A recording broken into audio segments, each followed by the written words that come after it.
The next rule which we will be discussing is voltage divider rule.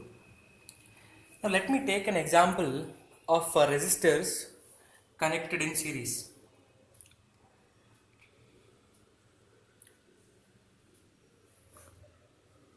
Let me take two resistors R1, R2, and let me take this as voltage V. So applying voltage V here means the positive terminal of the battery is connected here and negative terminal is connected to the ground. Now we know that in a series circuit the common current flows, and that current is given by Ohm's law, which is V by R, V divided by what is a R, total R. It is R1 and R2 are in series, so it will be R1 plus R2. Right.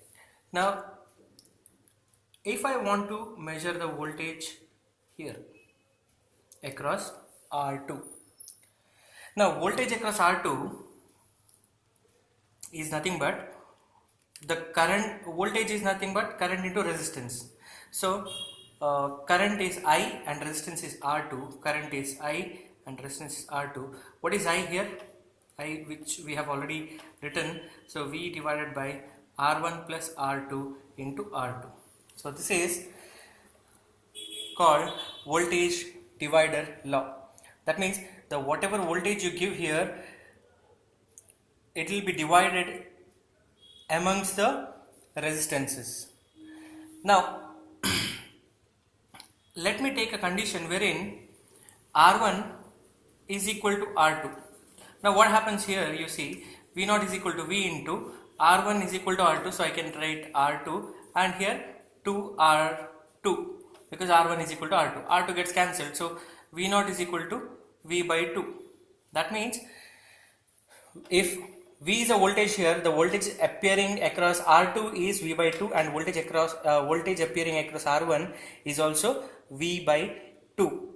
If resistances are equal, the voltage across them will also be equal. This is called voltage division. Say for example, if I give an example of V is equal to 10 volts and if R1 is equal to 5 ohm and R2 is equal to 5 ohm, the voltage here would be 10 by 2.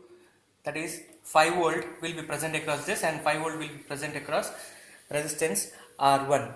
So the voltage will be divided equally amongst two resistances when they are equal. Otherwise, if they are not equal, it will be divided in a ratio.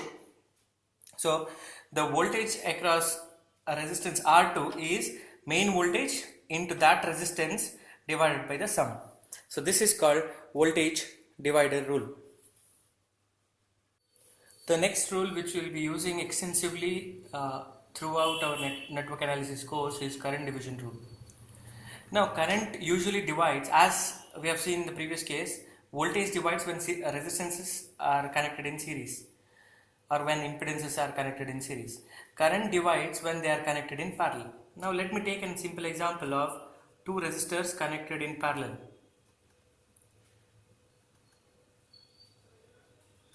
Now let me name them as R1 and R2. Let this be the main current which is entering the branches, which gets split up here into I1 and I2. Now we know that as in the series circuit, like if two resistances are connected in series, like R1 and R2 as in the previous case, the current which is flowing is common. That is, current flowing through R1 is equal to current flowing through R2. Similarly here, the voltage across parallel combination will be the same, right?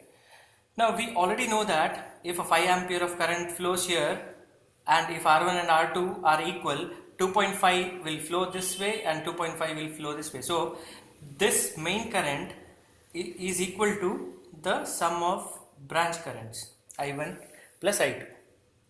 Now what is this current? Current is given by voltage divided by resistance. What is voltage? It is V, and current through R1 is V by R1 and current through R2 is V by R2. Now if I were to take V common, I get 1 by R1 plus 1 by R2. Now if I take the common denominator as R1, R2, what I'll be getting here is R2 plus R1, or I can write R1 plus R2. This is the main current. Now from this I can write V as I into R1 R2 divided by R1 plus R2. Now I want to find what is a branch current. So branch current I1 is as usual V by R1, Ohm's law, V by R. So what is V? I can substitute it from this equation. It is I into R1 R2 divided by R1 into R1 plus R2. So this R1 gets cancelled. So I1 is nothing but the main current into R2 divided by R1 plus R2. Right?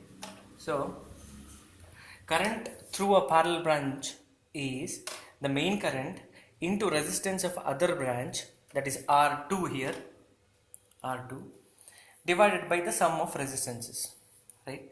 So the current through this branch is given by main current into resistance of other branch, that is R2, divided by the sum. Similarly, if I were to derive for I2 is V by R2. I2 is V by R2. V is, if I substitute this equation again here, once I have substituted here and again I will be substituting it here, so I will be getting I into R1 R2 divided by R2 into R1 plus R2. So R2 gets cancelled this time, so I get I into R1 divided by R1 plus R2. So this is I2. Right? So this current I2 is main current into resistance of other branch divided by the sum. Now if I add I1 and I2, it should be equal to I, because I1 is I into R2 divided by R1 plus R2, I2 is I into R1 divided by R1 plus R2. So if I take common, it will be R1 plus R2 divided by R1 plus R2. So it will get cancelled and I get I1 plus I2 as I, which is nothing but our KCL equation.